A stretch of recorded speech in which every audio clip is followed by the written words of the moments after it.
So good morning, good afternoon, everyone. Thanks for joining this 8th session of the webinar series on From UNESCO Recommendation to Reality in Asia and Pacific.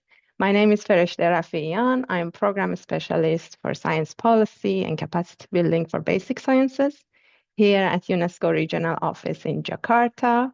Our office is covering the countries of Indonesia, Malaysia, Timor-Leste, Brunei Darussalam, and the Philippines.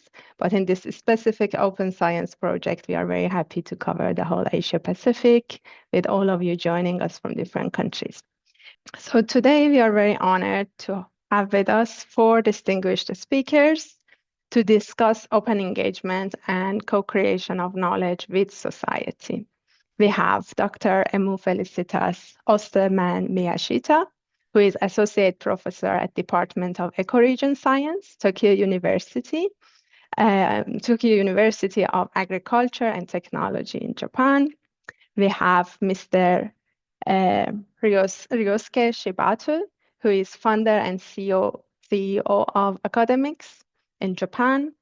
And we have Mr. Harry Mahardhika, Senior Program Manager of Asia Pacific Hub of the Humanitarian OpenStreetMap team. And we also have Mr. Mere Naulumatua, urban planner of settlements and their environments, RISE program. We are very happy to have you. Thank you for accepting our invitation. A bit of introduction about these webinars and the bigger project that entails them. This project is basically aiming at capacity building for implementation of the recommendation, Open Science recommendation of UNESCO in our region by advancing collaborative research for sustainable development. What we mean by collaborative research is collaboration between various scientific disciplines to address complex multidisciplinary issues, collaboration between scientists and from different countries, because a lot of the issues that we share these days, and especially in this region, are going beyond the borders, and also collaboration between scientists and other societal actors. And this is specifically the topic of our discussion today.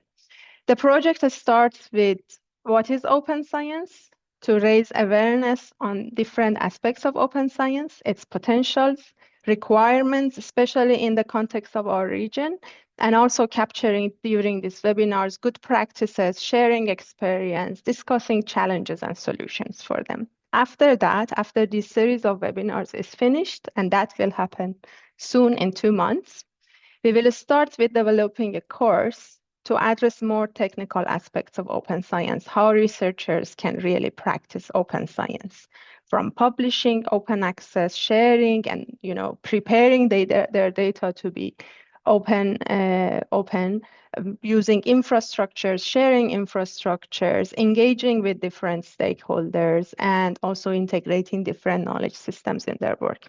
And then we will bring young scientists from different countries and different disciplines together to actually engage with local communities, identify problems, co-design, and collaborate on research projects together to specifically address some local issues related to disaster risk reduction. So a bit of explanation about the UNESCO recommendation on open science for those of you who are joining the first time. The UNESCO recommendation on open science is one of the standard setting instruments that UNESCO, as the United Nations agency with the mandate of science, has developed based on the request from the scientific community and countries. Open science has been a movement evolving over the last decades, which includes different practices and principles, basically movements that enable collaboration and information sharing for the benefit of science and the society, engaging wider society in creating, evaluating, and communicating scientific knowledge, and ensuring multilingual scientific knowledge that is open, accessible, and reusable for everyone. The recommendation has aimed to bring together inputs and conversations from different stakeholders from all the regions to develop a definition that can be agreed by everyone. And this definition is quite broad. It includes open scientific knowledge from publications, data, educational resources, open source software, hardwares. These are more at the output level of science, but it also includes open science infrastructures, which is basically the infrastructures that researchers need to conduct their research and to also share the results of that. They could be physical or virtual infrastructures, archives, labs that are shared between scientists. Then it comes to more societal sides of science, engaging with societal actors through practices of crowdfunding, crowdsourcing, different participatory practices, and we try to discuss several of them today. And then what we had in one of our last sessions recently was open dialogue with other knowledge systems, for example, indigenous, traditional, and local knowledge systems that are quite rich, but their methodologies might not be well understood and received by the scientific community or conventional scientific community. So this is the definition. In this definition, open engagement of societal actor means extending collaboration between scientists and societal actors beyond the traditional scientific community to make not only the outputs of science, but the whole process of science inclusive through practices such as crowdfunding, crowdsourcing, scientific volunteering by citizens, students, communities, citizen science. And the aim is to co-create knowledge and develop collective intelligence through transdisciplinary research and giving all societal actors a voice. If science is supposed to serve the society, we cannot ignore the needs and the voice of the society in that. So we are very happy to have a diverse group of participants with us today. They have asked you how you know open science, if you know or practice that, and like most of our sessions, it's quite equally distributed between different groups. We have some of you who don't know a lot about open science, and we are very happy to have you here. We hope that this session will contribute in building your knowledge. Some of you are aware of open science, but not yet involved in practicing that. Some of you, like myself, we are promoting open science, but we don't have the chance to practice it. Not yet. And some of you are practicing open science, which is great. And we would like to also hear about your experience today. Always we have some slides which also gets input from you. You are joining us mainly from research community and academia, governments and policymakers, university lecturers, university students, some international organizations and NGOs, librarians, data managers, archivers, also private sector, also school teachers, and some other groups. So please, if you are from a group that we haven't captured here, please put in the chat what do you do. You are coming from different countries based on the registration, but we would be happy also if you scan the Mentimeter code here and tell us in the slide that we will show which countries you come from. The aim for this is later when we ask you questions, we can be able also to connect it to the country context. So my colleague will share the slide with us, and please scan the code or go to menti.com and use the digits here. And there is also a link in the chat for you.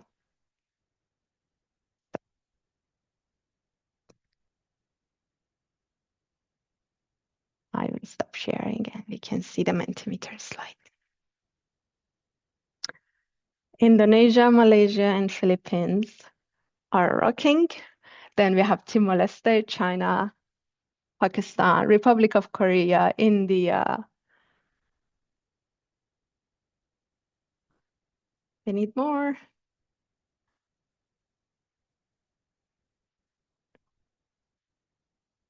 Russia.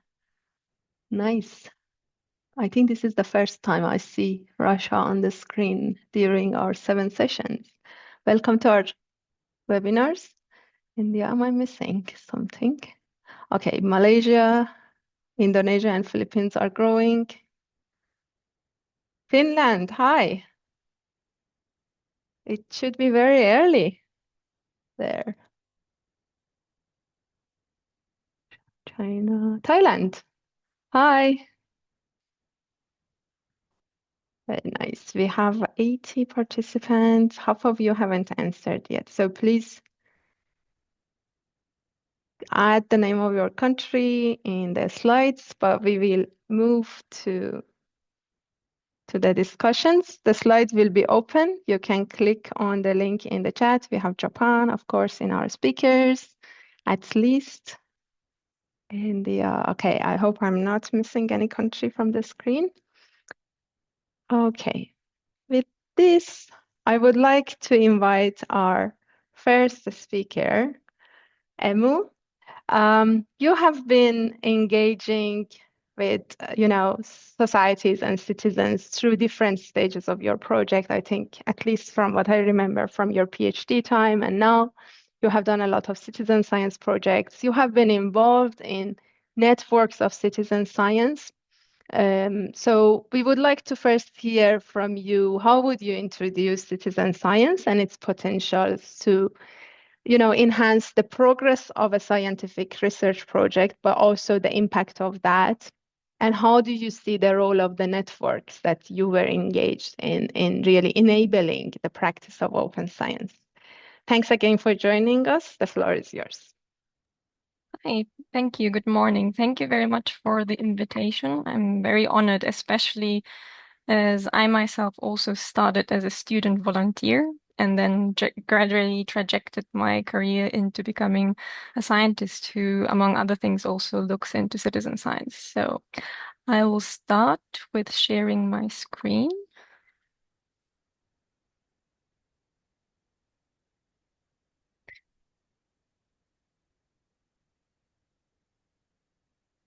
I hope it works. Yes. Okay, so yes, thanks again for the invitation. And today, as it has been mentioned, I will start with a general overview of what is citizen science, especially as I think some of you might be new to the concept. And also, something I would like to do is dive into two of the projects I've been involved in quite deeply. One is Citizen Science Asia, which is a network of citizen science projects, which is an NGO trying to build up a network of citizen science projects and initiatives in Asia. And the other one is SafeCast, which is specifically for Japan, a radiation monitoring project developed after the Fukushima disaster. So without further ado, I would like to start with what is citizen science? And it has multiple definitions, and recently also many synonyms such as participatory science or community science. And here the definition you see on the screen is by the European Commission, and it says, I'll read it out loud, general public's engagement in scientific research activities when citizens actively contribute to science either with their intellectual effort or surrounding knowledge or with their tools and resources. So this is a rather long definition, but what it means basically is the citizens' voluntary engagement in scientific research. While the research field itself is sorry, I'm having a little bit of trouble with the slides. While the research field itself is relatively new. So the first time citizen science has been defined was in 1995 as a research field. The practice of citizen science is actually quite long. It dates back centuries. And one of the quite famous ones is the cherry blossom bloom record, which still continues in Japan today, which started more than 1,200 years ago. So this is not only a very valuable data culturally, but also understanding climate change and climate differences over a very long time period. Then the next question would be, the next point would be that citizen science is an interdisciplinary field. So first of all, one major aspect is, of course, the scientific aspect, and it enables large-scale and long-term research at a relatively low cost because a lot of the efforts by the participants are voluntary. And then second pillar, which is also very important, is the educational effect of citizen science, which then leads to people taking part in citizen science project increased since their knowledge about the topic the citizen science project is on. For example, about the environmental topics, about wildlife, about biodiversity. And then also very important, the communication pillar, which is that citizen science enables the communication between scientists and the broader public, which is usually quite distant. So it is a chance for direct exchange both ways, so that scientists have a chance to communicate their research to the wider public, and also the wider public citizens have the chance to participate in scientific research and be part of creating the whole process. With all of these components, this leads into also societal change. So with raised awareness towards environmental issues or like research topics, this also has a potential to change the society's perception of the importance of some issues. Okay, I'm really sorry that I'm having trouble with slides. I hope it doesn't rush on again. Okay, so one of the projects I want to highlight is Citizen Science Asia. And this is an NGO which has been established in 2018. And our goal has been to create a network of citizen science projects in Asia, especially with the backdrop that there are many international associations in other parts of the world focusing on citizen science. For example, the EXA, which is the European Citizen Science Association, also citizen science associations in the US and other parts of the world.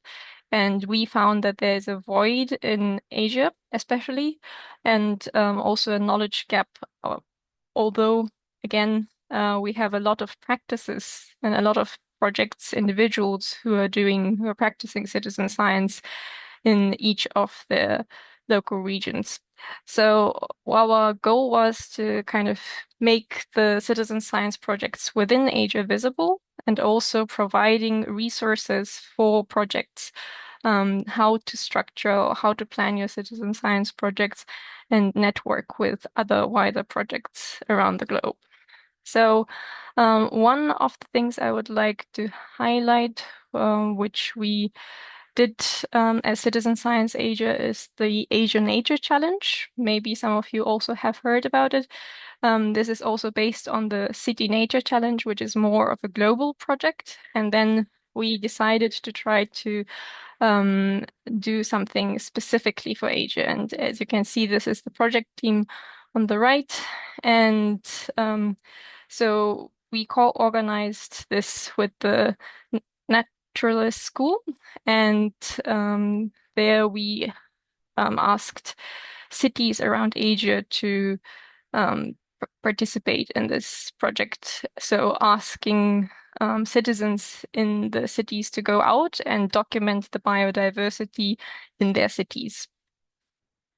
And one of the biggest challenges was certainly to promote the event and find participants. But with dedicated engagement and effort from research teams, the participation increased from 15 countries to 28 countries in the 2 consequent years we have done this, from 2024 to 2025.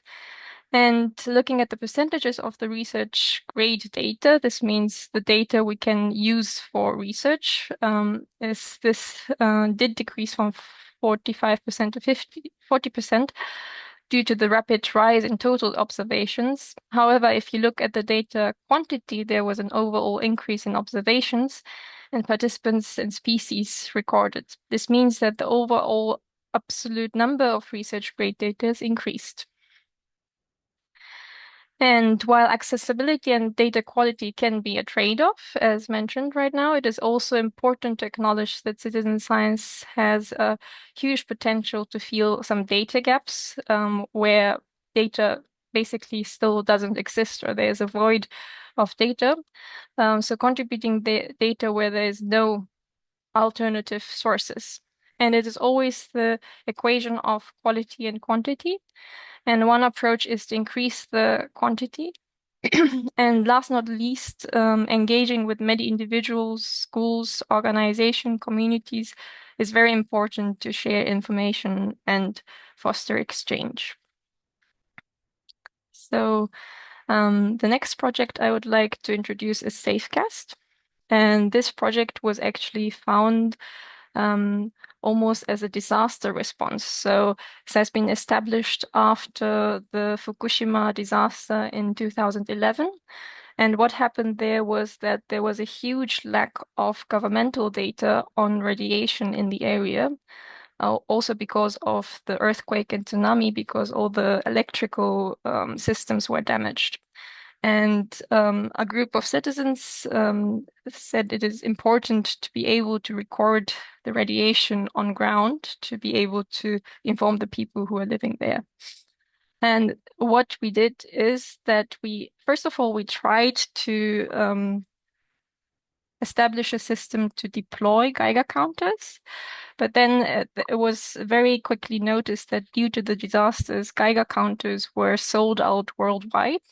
So what we did is then come together with a team and with some people who had engineering expertise to create our own Geiger counters. And also in a way that this is like a kit and anyone can basically build it up. So we had all the important source and information online. We still have it, so open data, so that anyone who wants to participate can order one of these and build it up themselves. And what we basically did at the beginning of the project is that we deployed these Geiger counters to post offices in Fukushima who were driving around the streets. And because this device has a log measurement, so a real-time measurement which kind of takes log of the radiations, it was very quickly, we had a very granular map of all the streets in Fukushima and the radiation levels. And this actually has also extended to a worldwide project because radiation, of course, is something relevant for all over the world, especially now with the situation in Chernobyl, for example. We also have our citizen science measurement devices in near those reactors to see how the radiation level is changing in disaster situations. And also for Safecast and other projects I've been involved over the years, one very important thing is the communication and educational activities. So here you see several pictures of the educational activities we have done a part of the Safecast project, and also last year we had field work in Fukushima with students from the Telkom University of Indonesia. And the target of these activities range from primary school children to university students. And I think citizen science has a high compatibility with science education, and partnership with schools and universities are often fruitful. It is also a great exercise to explain complex mechanisms so children or students can understand them, which is basically the core of science communication and applies to a wider audience. Reflecting the cultural background, especially in Asian countries, it is very difficult to engage the working generation, so adults. And due to the high priority of work and working is so, this is a huge potential if you could also kind of foster the future scientists.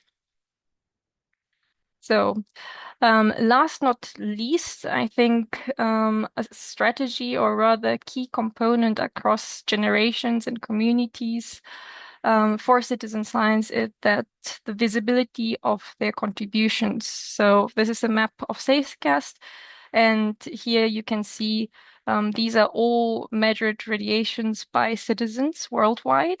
And if people want it, they can also put their names on it where they have collected the data. So we have noticed throughout all of the projects something which is really important to keep participants engaged or have a good base of engaging citizen scientists is that they have a sense of contribution to the wider scientific goal, and having ways of kind of visualizing their participation and their commitment can really help and foster in these points. Yeah. So thank you very much. That was my very brief overview of citizen science introduction and also of the two citizen science projects. Thank you so much, Emu-san. This was great. I can say I will go find the citizen science here in Indonesia to get engaged after this. I always miss science, so this would be my way back. Thanks for bringing us back to the Sakura project. This is really inspiring. Sometimes in the open science discussions, people have the impression that open science and open science practices are new inventions. But the more we look back to the history of science, we think actually this was the natural way of doing science. And basically, the closed science is a deviation from the open science culture. Um, and now in this, you also mentioned the data gaps, and I think this is becoming more and more important as we use more AI and AI to be representative and be, related to the local context needs to have data from different groups of people. We cannot marginalize those groups more than even now by using AI that doesn't integrate their input and information. Thanks a lot. So we are very excited now to hear to Ryosuke, to listen to Ryosuke, who will tell us about a very important, another important participatory practice, which is crowdfunding. So Ryosuke, you have founded academics when you were a scientist yourself. I suppose you have seen some gaps in the conventional funding mechanisms for science. We would like to hear more about that, how crowdfunding is addressing probably some of the gaps, and what remains to be filled, and how innovative approaches in crowdfunding that is probably more flexible than, formal funding stream would help. We are all ears to hear your story. Okay, thank you very much. Hi, everyone. My name is Ryosuke SHIBATO, founder and CEO of Academist in Japan. I'm happy to be here and talk about crowdfunding for science today. My title is crowdfunding for science, gathering allies, not just funds. Okay. So let me start with where this came from. I studied theoretical physics in graduate school, but I felt something was wrong. Because researchers were working in silos with few connections across fields. That felt like a loss, I think. So around 2010, I started small exchange meeting for young graduate students. And I learned something. When researchers share their vision, not the research itself, but the vision behind it, even non-experts become interested. So I had an idea. If researchers communicate their vision, the world becomes more interesting. So, 2013, I started an Academist, and our vision is open academia. It means building research together with many kinds of people, not only inside the university. Researchers, supporters, companies, and investors all take part. So before I show how, let me explain why this vision matters. Universities have changed shape many times in history. They were born as city networks. Then, with the printing revolution, once they closed, then they were reborn as national institutions. So each time, the way knowledge opened or closed changed together with society. And today, in era of low growth and AI period, the existing framework alone cannot sustain and grow academia, I think. So I believe we are at another turning point. Let me show two pictures. The first is the left side is closed academia, and funding comes mainly from public money. The vision is told to governments and reviewers, and only the final results are shared, mostly within the same field. So this has been the shape of academia for a long time. So the second is right side is an open academia. Many kinds of funding support research.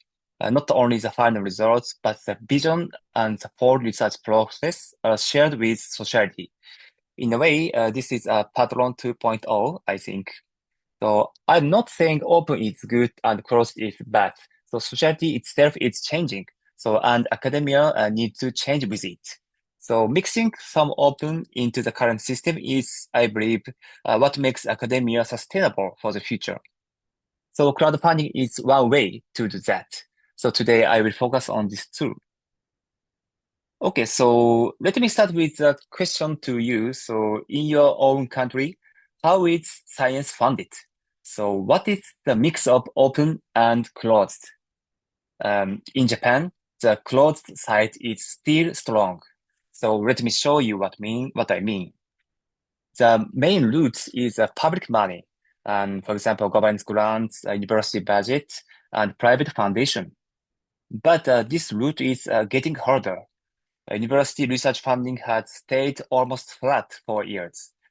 For major grants, often only about 3 in 10 applications are funded. So 0 to 1 ideas are hardest to start. These are often interdisciplinary, so reviewers must judge work outside their own field, and they tend to rely on a track record. And we can see the effect. Japan is third in the world for research spending, but only 13th for highly cited papers. And with raising prices for equipment and materials recently, the same grant buys less than before. So this is why we need crowdfunding, not to replace public money, but to open a new door next to it. Okay, so this is where crowdfunding comes in. Researchers shared their question and vision on the project page. People who care support them. If the project reaches its goal, the research gets funded. But here is a key point. The money is not the real result. The real result is that the community forms around the research. The money is a sign that allies have gathered. So let me show 3 examples. The first is project on thunderclouds, run together with students. So students across Japan helped collect the data by placing sensors and watching the sky. At the start, the idea was too new for public funding, so researchers used crowdfunding to get from 0 to 1. With the first step, Dr. Enoto and Dr. Yuasa showed it could work. Then national funding took him from 1 to 10. In the end, the work has published in Nature and later selected as one of physics world's top 10 breakthrough. So crowdfunding was not a replacement for public money. It was the first door and the other funding followed. Yeah. Okay, the next example, second example is about farming in warming climate. Because of global warming, some plants no longer flower properly. This researcher, Dr. Tominaga, found a way to control when plants wake up so they can grow even in a warm climate. So what matters for today is how he did it. Through crowdfunding, he gained not only research funds, but also allies. Companies and individuals who care about this problem joined him. And now he is preparing to launch startup. So crowdfunding gave him 2 things at once. Of course, research fund and a community that moves the research towards society.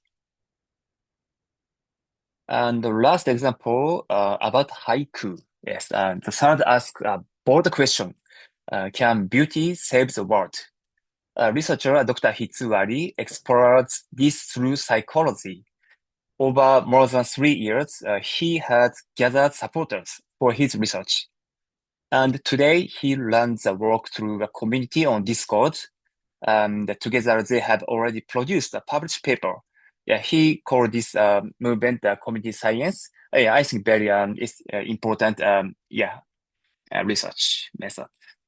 Yes, and this shows the heart of co-creation. And crowdfunding means putting your vision into words and then delivering it to see the reaction. Sometimes people cheer, sometimes they do not understand, but sometimes an unexpected reaction leads to a new collaboration. In fact, Dr. Hitsuari later joins a financial company as a part of research advisor. And accountability and transparency happens naturally. Researchers send activity reports and share progress with their community. they report directly to the people who funded them. Okay, so how is crowdfunding different from public funding? Public funding uses detailed applications and peer review. Crowdfunding uses a project page and judgment of many supporters. And it is much easier to expand your network of allies. I won't go through the full table, but on the slide, you can see that crowdfunding has a high success rate. Over more than 10 years, we academists have also built up know-how how to show a vision and how to reach the right people. The last year, our success rate was 100%. Yes, but please keep one thing in mind. A high success rate only means money is gathered. It does not yet say anything about research quality. That is my next point. I want to be honest about the limits of crowdfunding. Crowdfunding does not guarantee research quality. Scientific quality is judged by peer review, not by crowdfunding. Crowdfunding is only the entrance, I think, but it does show something else. The researcher, from how they explain their vision and answer questions, you can see their honesty and their will to keep going. And fairness is the hardest part. Crowdfunding can reach new supporters, but it still tends to suit people who already have a network. This is a real limit. Even so, at Academist, we believe the real value is simply that this alternative exists next to public funding. So, what happens after a crowdfunding project? At Academist, we study the impact beyond money and we measure it. I will share just a few findings today. We surveyed 253 past challengers and 118 answered. The results fall into 4 areas: academic, media, funding, and other impact. And most researchers publish research results, like papers and books. And many also gained more funding, new chances to reach society, and other outcomes like new jobs, joint research, and even startups. One number is striking, I think. The follow-on funding was about 27 times the amount raised on Academist. So of course, researchers who use crowdfunding are already motivated people, so crowdfunding alone did not create this, but it shows the pattern well. Crowdfunding is a 0 to 1 start, and other funding takes it from 1 to 10. Okay. A single crowdfunding project ends once, but while listening to researchers and their supporters, we felt something. They wanted a way to keep and grow their relationships over time. So we built a yearly program called Academist Prize. Young researchers run their project at the same time, but it is more than crowdfunding. The program also includes events and a mentoring program. So they become a community, not just individuals. There is a prize money, so research funds grow, and companies join as partners who share their vision, which creates new chance for co-creation. So this program grew out of running a crowdfund itself. And inside the prize, we also test a new way to give research money, different from public funding. It is called quadratic funding. The number of supporters and the total amount raised decide how much prize money each researcher gets. And this prize money comes from companies. So it lets a community, not a committee, guide where money goes. It is still an experiment, but it points to another way for society to support research. Okay, there are our experiments, but let me step back to the big picture and return to the question of this session. How can society contribute to science? And our answer is simple, not only with money, but as allies. When people support a researcher, they start to care about the research as if it were their own. Money is not the goal. the flow of money is a way to build trust between researchers and society. Through participation, allies, and dialogue, science becomes something we share. This is, we think, co-creation. Okay, final slide. So let me bring it all together. Today, I showed you crowdfunding for science through real cases, its impact, and also its limits. So what did we learn? Crowdfunding can raise the quality, relevance, and impact of research by connecting it with society. It also brings accountability and transparency because researchers report directly to their supporters. It is not perfect. Fairness is still a challenge, and it does not replace peer review, we think. But the most important point is that crowdfunding for science is about gathering allies, not just funds. The money is a result. What really grows is a community that builds science together with society. Thank you very much. Thank you so much, Ryosuke-san. I really enjoyed to see how your physicist brain is looking at the numbers and, is so analytical on understanding how crowdfunding helps. This was a very strong evidence-based case you have presented to us. Thank you so much. A lot of reactions to this. But whenever we discuss with our participants and open science community, funding comes as one of the main issues. Always, always. So it's very interesting to see how crowdfunding can, or even let's say like the societal actors can even contribute to solving this problem.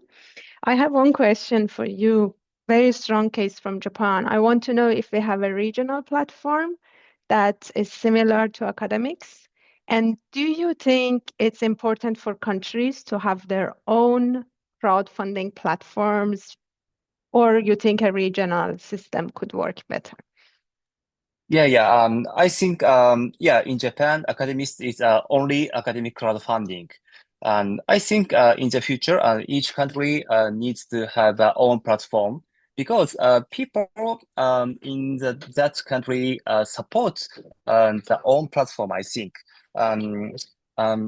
3 years ago, we collaborate with some US company, but US people didn't support a Japanese researcher. So yeah, it is different to beyond the region. So I think each country needs to have a platform like Academist, I think. Yeah. Thank you so much. We will have Q&A session at the end, hopefully. So we will also receive more questions. I also want to thank Dharmesh Shah, who has shared a very interesting citizen science toolkit with us in the chat for environmental monitoring specific to polluted areas. So for those who are interested in these topics, please check that. It can be very inspiring. So with this, I would like to invite our next speaker, Mr. Harry Mahardhika from Humanitarian OpenStreet team. And I think Ryosuke had a very good introduction also to your talk, which is crowdsourcing. So not crowdfunding, but crowdsourcing of knowledge and input from communities and societal actors. You do a lot of this through, or you receive a lot of these crowdsources to shape your big global and regional projects. So please let us know how you do this, what is basically the concept of crowdsourcing, and how this is crucial to projects such as yours that is basically serving the society and to address their local problems. Thank you for joining us. The floor is yours. Thank you. Thank you. First of all, thank you for UNESCO inviting me on this event.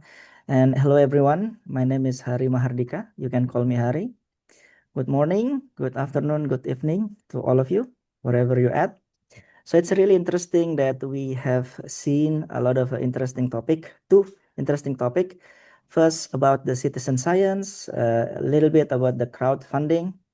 And now it's my turn to share all of you about the crowdsourcing. It's basically, I also want to focus on the work that I've been doing with my organizations. It's basically in the mapping context. So I think this is interesting. Probably I also hope this can give you new knowledge, new understanding how community and local people can do something to contribute to, especially to address some of the issue that they have. So let me share my screen and let me know if my screen it's really works for everyone. Is it? Can you see my screen? Yes. All right. So yeah. Once again, welcome to my sessions. My name is Hari Mahardhika. I would like to focus my talk about how my organizations facilitate the collaborations and drive the open mapping ecosystem across Asia Pacific.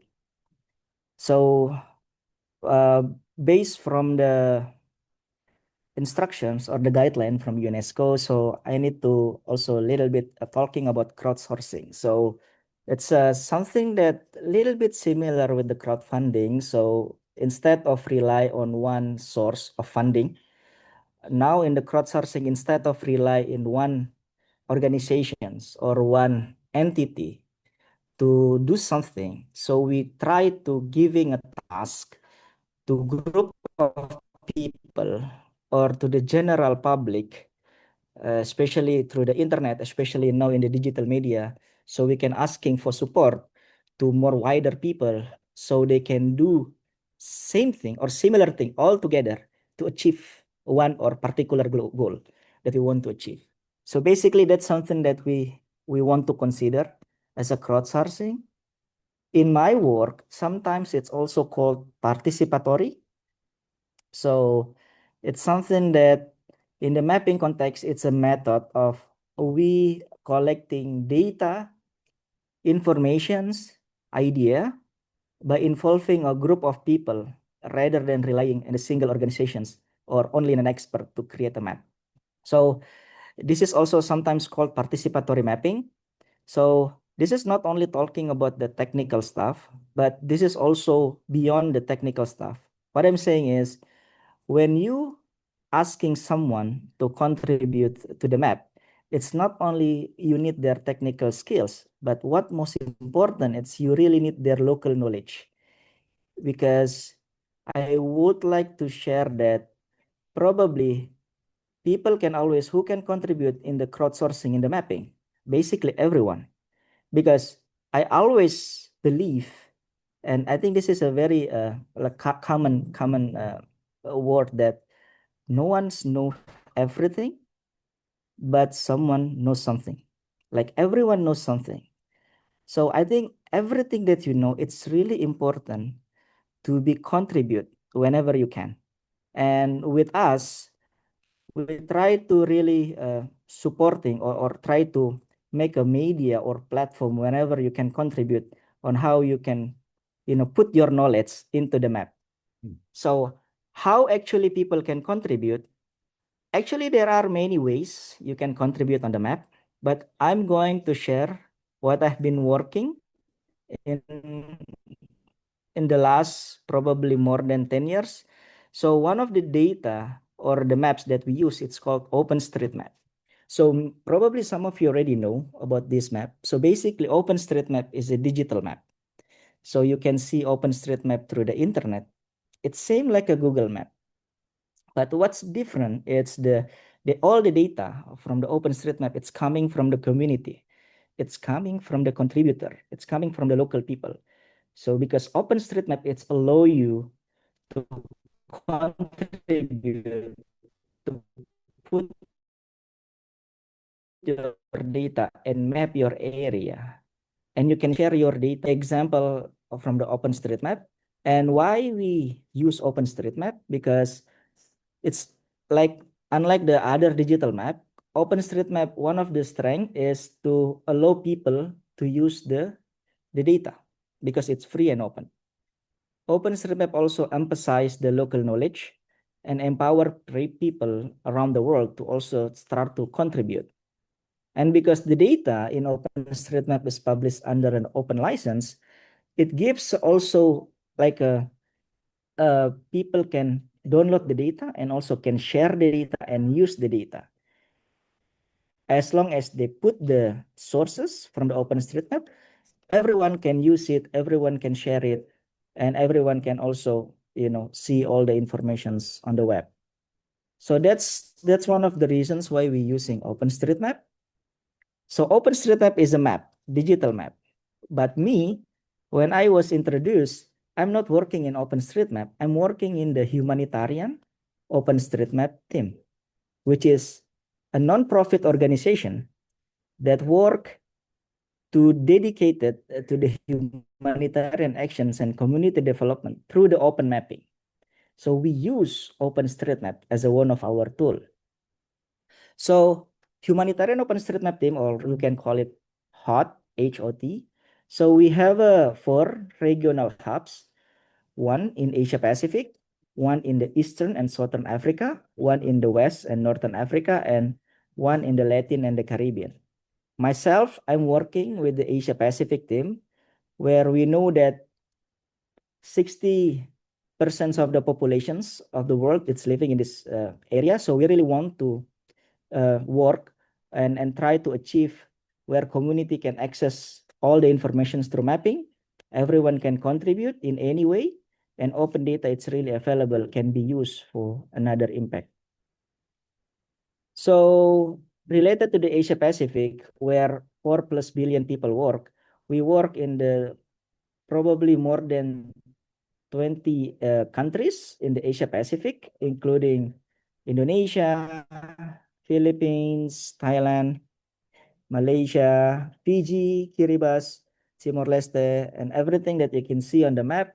So I think it's something that you also wondering, why are we doing what we are doing? Because to be honest with you, there are a lot of still part of the Asia Pacific, it's still not on the map. So if we're talking about addressing the issue or the challenge in development sector, yeah, probably there are still many area or country in the Asia Pacific that's still unmapped. So that's why we need the contributions from all the people to supporting us on that context. And also, not only they are not on the map, as for now, the access for the data, especially geospatial data, it's still very limited. So whenever we want to do like a research, whenever we want to do like a, academic purposes or kind of, project, it's really hard because we do not really have a very reliable data. We do not really have the data. So it's really hard to access. So whenever even we go to the official data sources from the government, sometimes it's really hard to get the geospatial data. Probably we can just get the like a PDF data or table data, which is a very hard to be used for different purposes. And last but not least, I think there is also we want to approach like how we can engage more people to contribute, because there are still lack of involvement from the local community. So I think this is something that also an issue for us. They already not on the map, but they also not aware that they can contribute to do something. And that's something that we want to, make something so they have more awareness to contribute on the map itself. And what we offer, actually, it's something that you can say there are 3 kind of general offering or support. One is we provide the open tools and GIS, Geography Information System product, when we promote the use of open geospatial tool to the community.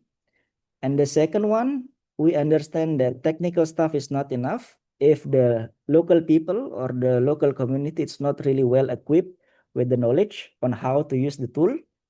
So we try to also build their capacity by do some of the technical workshop and trainings with our partner in those particular country that we're working on. And also, we also engaging with community and collaborations by creating some kind of local scale project with them. We're supporting them through the tools that we use, and we try to push them to lead some of those small kind of initiatives so they can also practice it and also have an experience on how actually this kind of participatory mapping project could really helpful for them. So those three kind of general support that we do in the Asia Pacific. And when I talking about the tools that we use, actually we provide all the tools from the start to the end. So we call it end-to-end mapping, or we like to make it more catchy, we call it E2E mapping. So we provide the tools from the capturing the drone aerial imagery and collecting the data on the field until you can see the data. In my next slides, I can show you some example, but we try to provide open source tool, and all of these tools, it's free to use. So you can use it whenever you want. You can also learn it. We also have a provide the guideline and the documentations for the each tools in the internet. You can just Googling it later. So we really want to try to commit that with this end-to-end mapping, E2E mapping solutions that we created, we want to show that actually the mapping things that sometimes people think it's something very technical and only expert can do it. It's something can be do in the community level. And community-led mapping, it's actually scalable and relatively low cost compared to the conventional kind of mapping methodology that we usually have.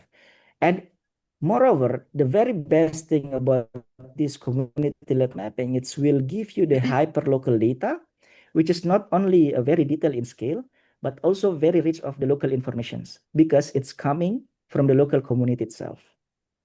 So this is one of the example of our tools. We call it the drone tasking manager. This is a low-cost drone. So we're using DJI Mini, and you can use those DJI Mini to capture a drone. This is one of the example in Sierra Leone, in Freetown. So we just concluded a drone project in Freetown, Sierra Leone last year. And we have captured all the Freetown city in about 1 month. So we provide, I think, around 5 or 10 drones, and we teach the community how to fly the drone and capture all the data. And around 1 or 2 months, all the Freetown city aerial imagery is available on the web, and people can use it and also can see the data. This is the power of the community. And actually, this is something that we need to avoid. We don't really underestimate the power of community. They are smart. They are really understand what they really need. It's our assumptions that we always think probably they cannot do it. So this is something that we want to show. It's actually working. And not only about that, we also creating a platform where everyone around the group can contribute to the mapping. This is another tools that we created. We call it Hot Tasking Manager. This is allow people all over the world to contribute in one area at the one same time without having kind of duplications of the mapping work. So this is usually we use for the disaster response. You can take a look at in the slide. This is for the Myanmar earthquake last year, where we create a tasking manager project in the affected area, and we invite all the contributor all over the world to contribute to map the buildings, to map the roads. So the data later will be available for the local stakeholder and the government in Myanmar or any organizations work in Myanmar, so they can use the data to create something more useful for the policy or for the report regarding the earthquake. This is something, one of the example, another tool that we create for allow people around the world to contribute. In the era of AI, of course, we try to provide something that related to the community where we call it FAIR. This is something that once you collect, for example, once you done your drone imagery, you have your drone imagery, and through FAIR, this tool can help you creating a lot of buildings in one go. So instead of spending a lot of time to digitize all the building footprint, this is something can help you to create a building footprint, and community can create and also contribute on the validations to fix or also verify the building area in certain project mapping. This is something that we also create. And Regarding the data collections tool, we also create a WhatsApp-based data collection tool that we call ChatMap. This is one of my favorite because this is very easy, and whenever we engage community, actually they can go to the field, they can capture, send their location, take a picture or video, and put some text, and the report can be directly shown on the map directly. So this is something that we created. We call it ChatMap. This is a data collection tool on the ground. So, but it's WhatsApp based. So it's very easy and very cost effective, and it's very engaging, I would say, because whenever you try to teach people how to map, especially the local community, the first impression is very important. And I think when you sharing this chat map, oh, they using already WhatsApp already, so they know how to do it. But one make them a very interesting to still contribute. It's because the result it's relatively instant, so they can just go to the field. They divided the area that they want to capture or map.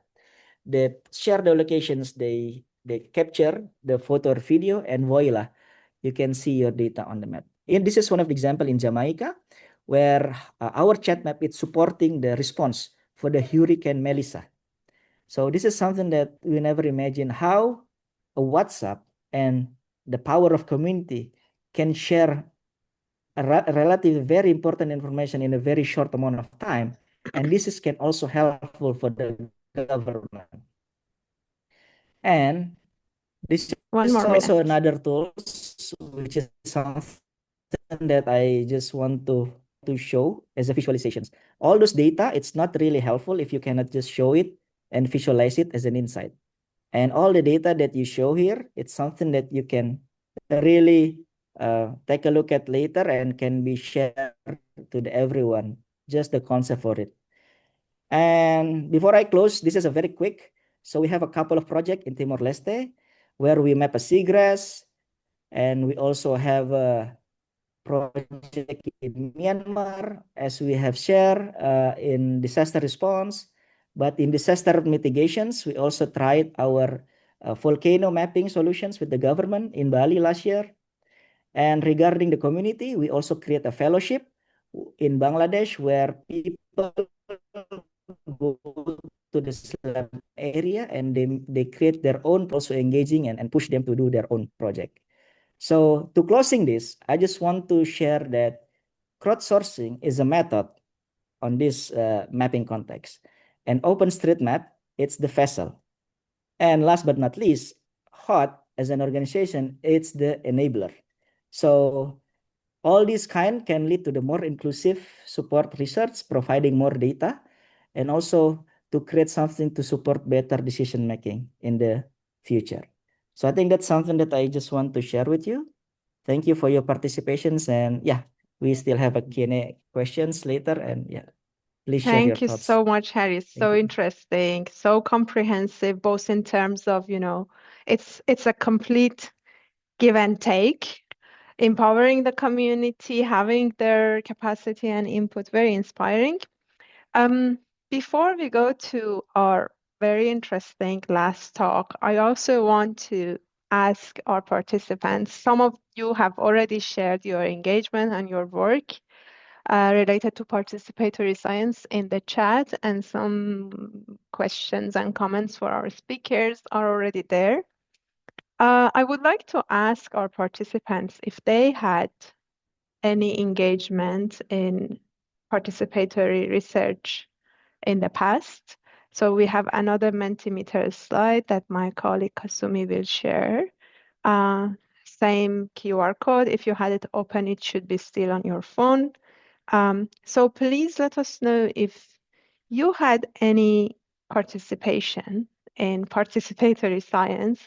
The examples, as you heard today, could be citizen science, crowdsourcing, scientific volunteering for data collection, sometimes hackathons, public consultations, community monitoring for environment or any other issue, co-design of projects.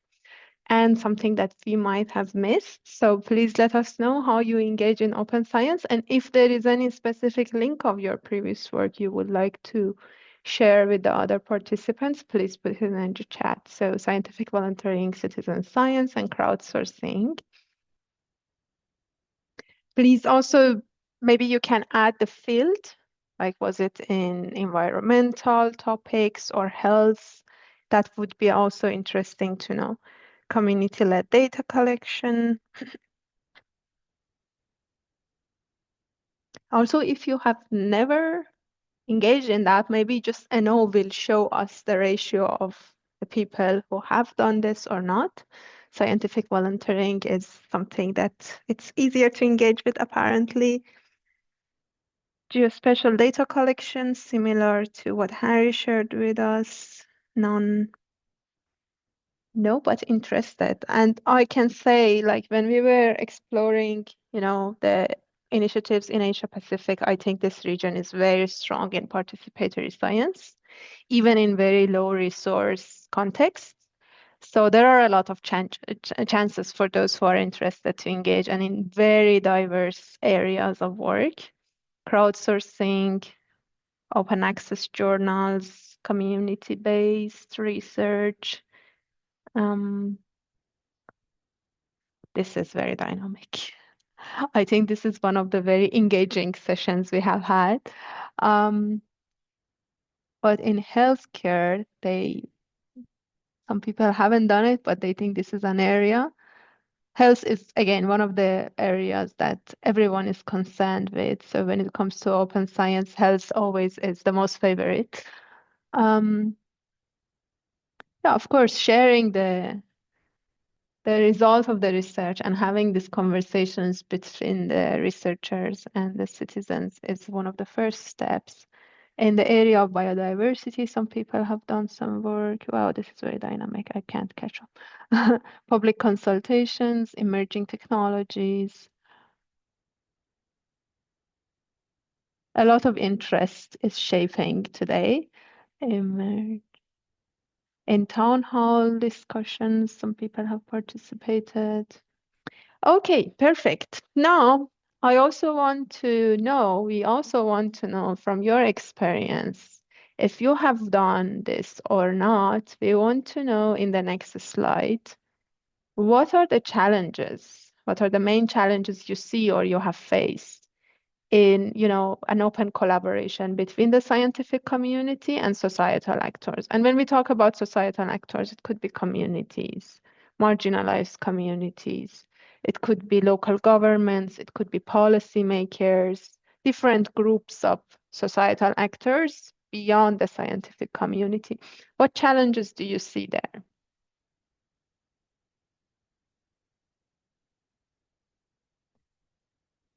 So the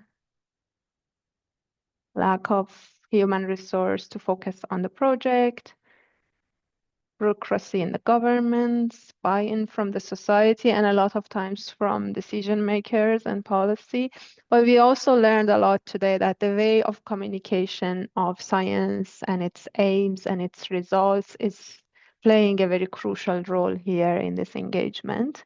Skill gap in data collection, which needs to be covered through the design of the project. We learned by empowering communities, by passing on protocols, digesting the whole process, collective consciousness, society, and literacy, of course. And this is, again, a two-way loop. So engaging societal actors will also contribute to enhancing scientific literacy, data literacy, government funding, which can be solved with crowdfunding, we learned, credibility, and that's something that I would like also to discuss. Denial of scientific evidence, that's definitely a problem. Government literacy, and I think that's something that cannot be solved by anyone than the scientific community itself, to really translate the scientific outcomes and processes to a language that can be better received by non-scientists. local policy supports. Policy definitely both at the local, institutional, national, and regional level is a very important element. We will address this at the very last session of our webinars. Ignoring community voice. That's why we need to give a voice to community through these practices. Yep. Integrating different ways. A lot of good input. The idea is that we also gather your inputs not only to see what is needed and how we can address these challenges, but to shape our next activities. Thanks a lot for this. So we heard a lot of these challenges, and with this, I would like to invite our next speaker, Miss Mere Naulumatua, who is actually working and engaging with different community members and community groups in the most challenging context I have heard of. So, Ms. Mere, you have been working with communities, marginalized communities who have been either displaced because of, natural hazards, or they are shaping their own informal settlements. They lack essential services, especially in terms of healthcare, and a lot of issues arise from these situations. You have been working with these communities, engaging with them to serve them through the research projects you have been involved in. We are very excited to hear from your stories how you have overcome all the challenges that we heard of through, engaging with the communities. Thanks for sharing with us your story. All right, thank you. Thank you very much. Good evening, everybody. It is definitely nighttime here in Fiji already, and I hope you're all having a good afternoon wherever you are tuned in from. I am an urban planner by profession and have experience working in the Pacific. So my presentation today will generally be talking about the Pacific experience, but also honing in onto the project on urban informal settlements and how we have managed to incorporate, community engagement is part and parcel of the project itself. So let me just share my slide.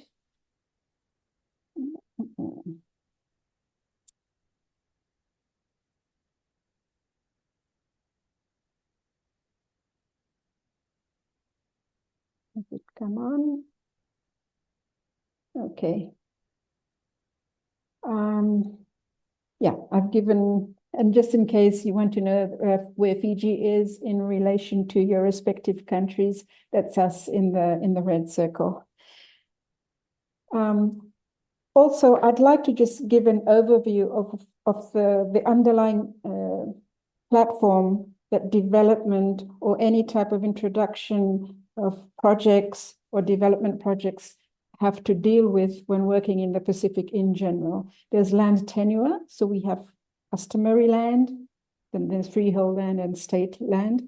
The governance, we have the traditional governance system, which is based in the village, but then Western governance, which I'm sure you're all familiar with in cities and towns, where it is based on your ability to pay city rates and things like that. Down to culture, it is in the Pacific culture generally, it is based on hierarchy, whether it could be patrilineal or through the female. There is culture of silence, like not to say it in a negative connotation, but culturally, every traditional or indigenous person has a place in the community. So we have traditional member groups. So specifically, there will be the chiefly family, there will be the warrior families, the spokespeople, the religious family. So each one of them has their space and their role in the community at large. So, and then of course, our traditions, all our knowledge is based on our traditional knowledge is passed through song, dance, and art. So it's very little is actually written to be passed down in the form that we know now. And then, so going across all four of these, we have this free, now we are expected to have free, prior, informed consent when dealing with communities. When we say free, is that communities or indigenous people, those in the villages or communities are free to speak. They are not giving decisions under duress. Prior, this decision-making is to be obtained well before any project begins. They have to be well informed with their consent giving. And then we've got what I've just been listening to the other three speakers: open source, open science, crowdfunding, crowdsource. So all this is blending in with these different layers of living in the Pacific. This is a very general idea of what I'd just like to open my talk with. Now, the question is, I was introduced as a urban planner with the RISE project, where we are in informal settlements, 6 informal settlements here in Fiji, and also the RISE project is being trialed in a place, Makassar in Indonesia. So there are 12 sites here in Fiji. Community engagement is part and parcel of the methodology of the project. And the project is really trying to disrupt the pathway of pathogens or germs in the environment to the human. So we're piling it in urban informal settlements because they are the hardest communities. They have no access to basic urban services. They don't have any right to be living on the piece of land that they're sitting on. And they are not one related family. It's everybody and everybody living together. So that cultural thing that I talked about, it's all a big mishmash. We've got Fijians and other races as well living in these informal settlements.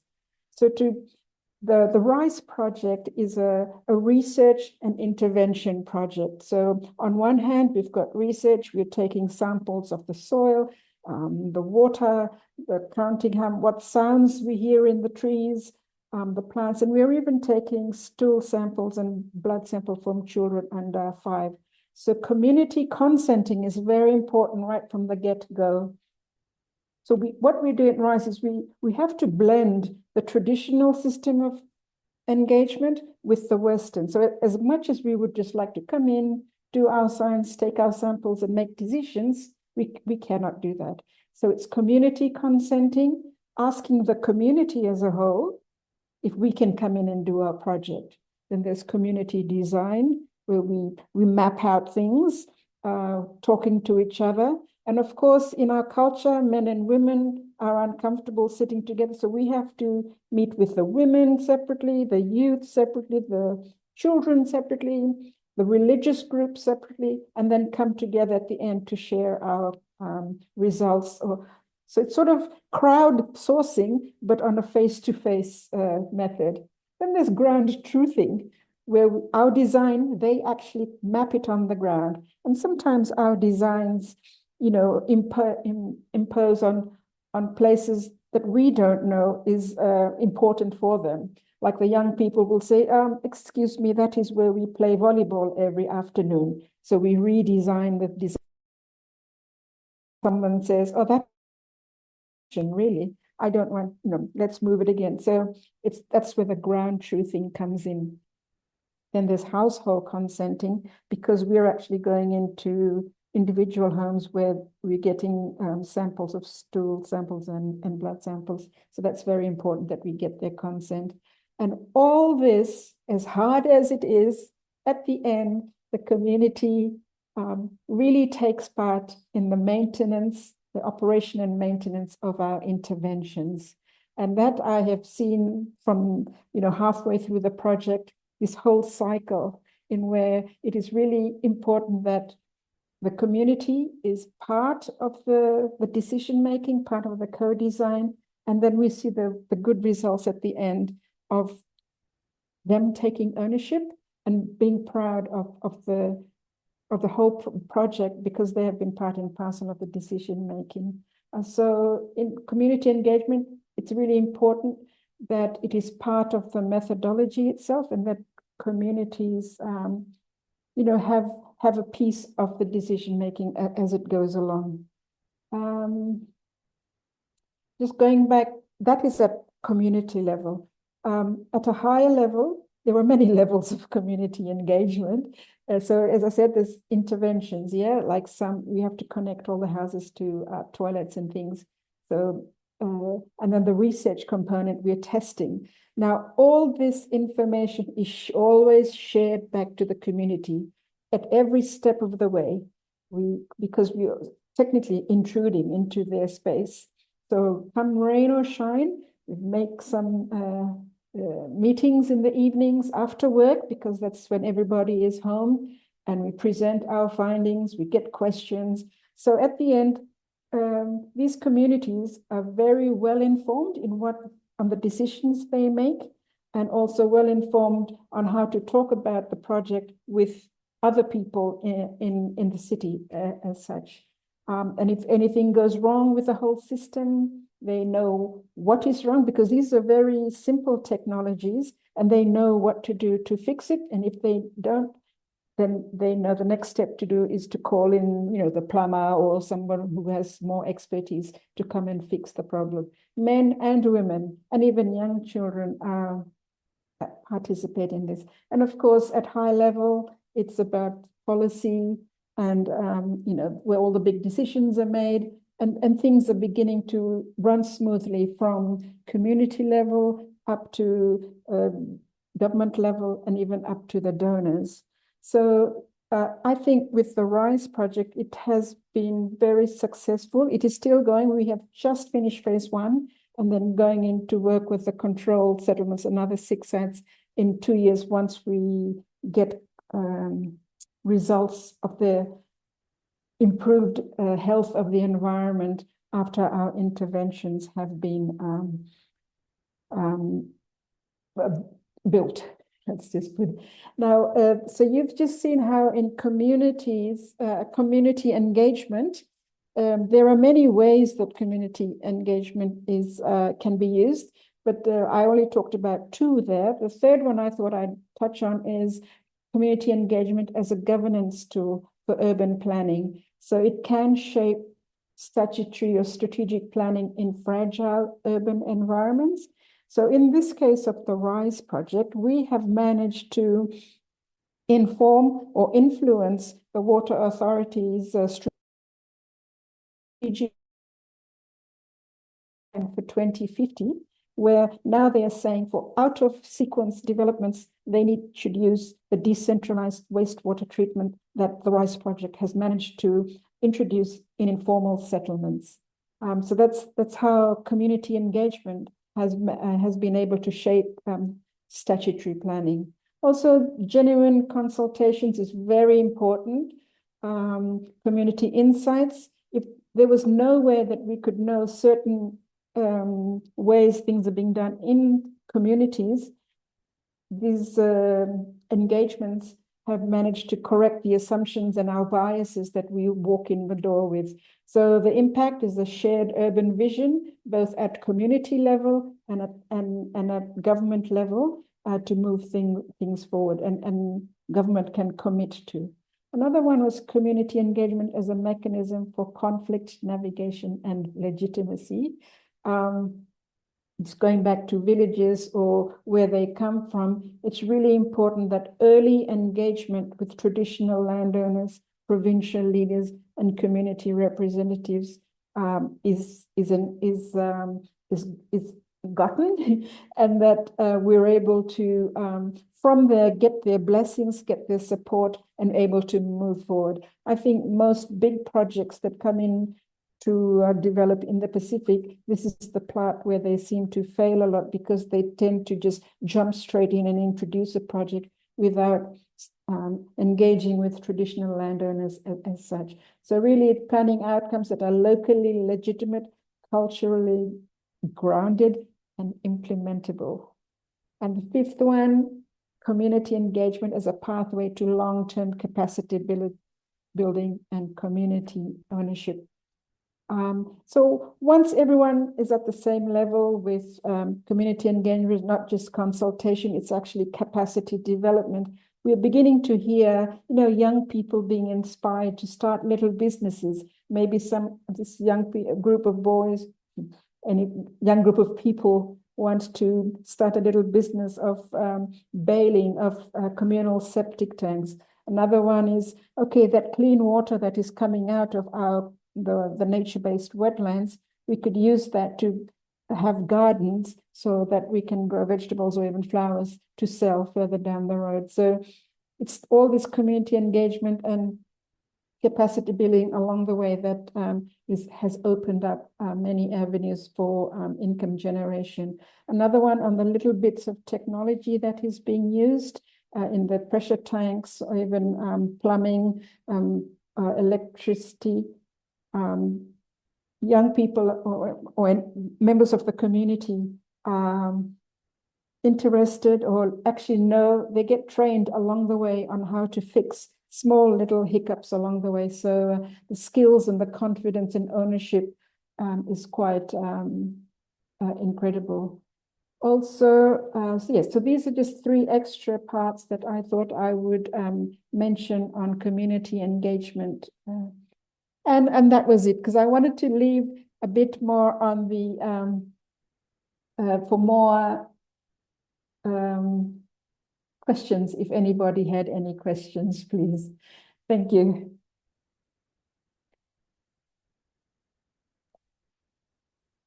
Thank you so much, Miss Mary. Really, I think if we can summarize the whole session today is power of community.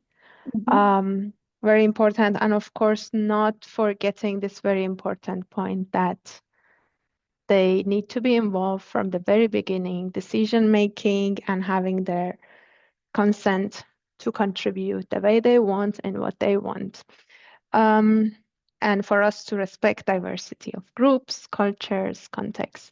Thank you so much. I really enjoyed this session myself. I'm very happy to see communities are shaping in the chat, connections are shaping in the chat. Thanks for the speakers' answers to some of the questions we had in the chat box. Again, we failed to have an open Q&A because of the limitation of the time, but I see that all the questions are answered in the chat.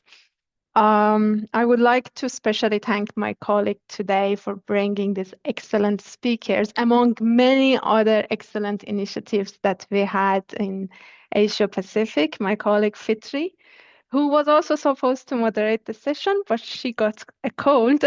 So thank you so much, Fitri, for bringing together everyone today. I would like to invite you to our next session in a month, which will be on open source softwares and open hardwares. And it was very interesting to learn today that these are also enablers of participatory science. So this session is planned for 6th of August. Please, I'm showing just the QR code for the page. Please scan it, bookmark it, and you will receive the recording for those who are interested. And also please, for those of you who want to contact us, this is the email address. Please let us know if you have any question about UNESCO Open Science work. What else do you want to learn? Who can contribute on any specific topic?